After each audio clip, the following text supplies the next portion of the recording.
اچھا راجہ قمر اسلام صاحب، آپ نے کامران مرتضیٰ صاحب جو آپ کے ایک طرح سے آپ کے دوست ہیں، آپ کی پارٹی کے ساتھ ان کے اچھے تعلقات ہیں مولانا فضل الرحمان کے ساتھ، وہ کہتے ہیں کہ جی آپ پک اینڈ چوز کر رہے ہیں اس سلسلے میں. آپ اگر ایک اصول رکھیں گے تو پھر ایسا لگے گا کہ قانون کے سارے تقاضے اور فیئر جسٹس کے سارے تقاضے مکمل ہوئے، مگر آپ صرف اس جنرل کو پکڑ رہے ہیں جو آج آپ کے خلاف ہو گیا.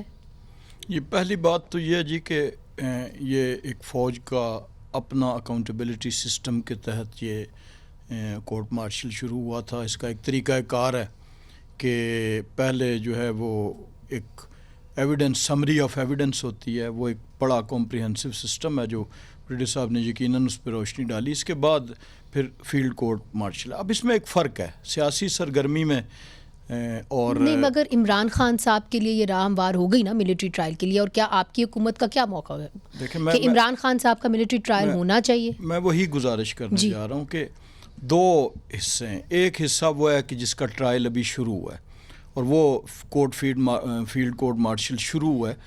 اس کا تو تعلق جنرل صاحب کی نوکری کے ٹائم کا ہے، سیاسی سرگرمیوں میں مداخلت یا جو بھی چیزیں تھیں. لیکن مگر 9 مئی تو اس کے بعد ہوا ہے جب وہ ریٹائر ہو گیا. میں وہی بات کر رہا ہوں. جو ایک فوجی افسر ہے، سینئر فوجی افسر، وہ جب ریٹائر ہوتا ہے تو وہ امین ہوتا ہے اس ساری انفارمیشن کا.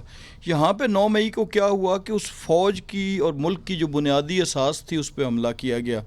ملٹری کی انسٹالیشنز کو تمام دفاعی تنصیبات اگر آپ دیکھیں، اس کو فرق کریں نا ذرا. نہیں ٹھیک ہے، مگر وہ تو سب کو پتہ ہے، بہت دفعہ بات دہرائی گئی ہے.